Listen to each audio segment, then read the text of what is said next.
جب جادوگری کا فن عروج پہ آیا اور گھر گھر جادوگر اپنے فن کا مظاہرہ کرنے لگے تو اللہ نے حضرت موسیٰ علیہ السلام کو کرشماتی عصا عطا کیا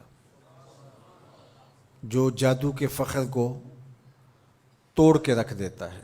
کبھی اژدہا بن جاتا ہے، کبھی ٹارچ بن جاتا ہے، کبھی اتنا لمبا ہوتا ہے کہ پتے جھاڑ لیتے ہیں، کبھی ٹیک لگا کے کھڑے ہو جاتے ہیں. تو یہ عصا ان کو بطور معجزہ عطا کیا گیا جب جادوگری کا فن پورے عروج پر تھا.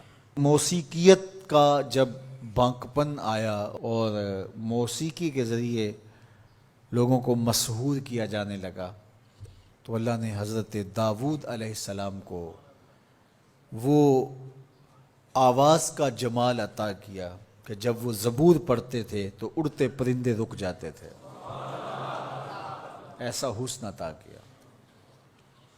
لوہے کی صنعت عروج پہ آئی اور لوہے کو گرم کر کے نرم کیا جاتا، ڈھال کر کے زرہیں تلواریں بنائی جاتی، ظروف بنائے جاتے.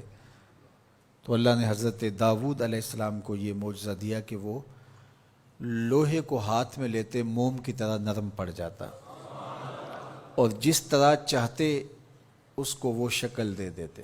طب یونانی جب اپنے مرتبہ کمال کو پہنچتی ہے اور ہر مرض کی تشخیص، تدبیر اور علاج معالجہ دریافت کر لیا جاتا ہے، لیکن 3 امراض کا علاج طب یونانی سے نہیں ہو سکتا ہے. مادرزاد اندھے کی آنکھوں میں روشنی نہیں رکھ سکتے، کوڑی کے جسم کو شفا نہیں دے سکتے، تیسرا ان کے پاس موت کا علاج نہیں ہے. تو طب یونانی کے عروج کے زمانے میں حضرت عیسیٰ آتے ہیں تو ان تینوں مرضوں کا علاج لے کے آتے ہیں. مردے کو ٹھوکر مارتے ہیں، وہ اٹھ کے باتیں کرنے لگ جاتا ہے. کوڑی کے جسم پہ ہاتھ پھیرتے ہیں، اسے شفا مل جاتی ہے. نابینا کی آنکھوں پہ ہاتھ رکھتے ہیں، نور اترنے لگتا ہے.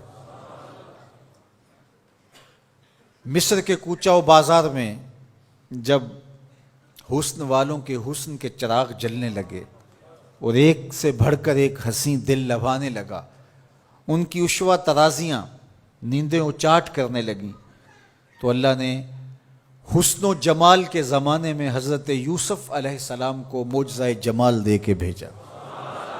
اور جب ان کے جمال کا، حسن کا چراغ روشن ہوا تو سارے دیے بجھ گئے، اور جنہیں ناز تھا اپنے حسن پہ وہ اپنی انگلیاں کاٹتے ہوئے دکھائی دیتے ہیں. تو ہر دور میں ایسا ہوا. آپ انبیاء کی تاریخ پڑھتے جائیں اور ان کے معجزات دیکھتے جائیں، اور اس دور کا عروج اور بانکپن آپ کو جو ملے گا، معجزہ اس کا توڑ آپ کو نظر آئے گا. جب میرے اور آپ کے آقا و مولا تشریف لائے تو زبان و بیان کا عروج تھا، قرآن دیا گیا.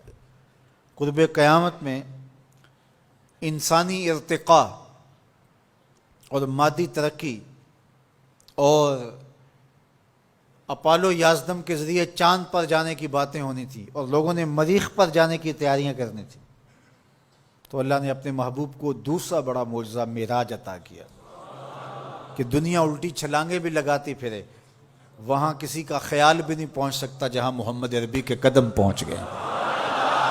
میرے امام بولے خرد سے کہہ دو کہ سر جھکا لے، خرد سے کہہ دو کہ سر جھکا لے، گماں سے گزرے گزرنے والے، یہاں خود پڑے ہیں جہت کو لالے، کوئی کیا بتائے کدھر گئے تھے، سراغ عین و متا کہاں تھا، نشان کیف و الا کہاں تھا، نہ کوئی ساتھی نہ کوئی راہی، نہ سنگ منزل نہ مرحلے تھے، کمان امکان کے جھوٹے نکتوں تم اول آخر کے پھیر میں ہو، محیط کی چال سے پوچھو کدھر سے آئے کدھر گئے تھے، وہی ہے اول وہی ہے آخر، وہی ہے ظاہر وہی ہے باطن، اسی کے جلوے اسی کو ملنے اسی سے اس کی طرف گئے تھے، کمان حیرت میں سر جھکائے عجیب چکر میں دائرے تھے، ان کی عظمتوں کی کنہ تک کون پہنچے.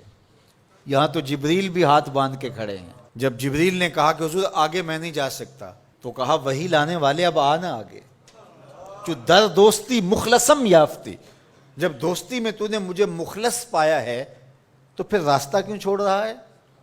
تو عرض گزار ہوئے اگر یک سر موئے برتر پرم، فروغ تجلا بسوزد پرم، لو دنو تو خط وطن لہ ترک تو، اس سے آگے میں بڑھ نہیں سکتا، اگر ایک قدم بھی آگے بڑھوں تو جل کے راکھ ہوتا ہوں۔ تو جہاں جبریل بھی پیچھے رہ گئے، ملائک بھی پیچھے رہ گئے، کوئی فلک تے رہ یار گیا، کوئی جا سدرا تے ہار گیا، ایک کالیاں زلفاں والا سی جڑا عرش تو بھی لنگ پار گیا، کوئی حد ہے ان کے عروج کی بلغ العلا بے کمالے۔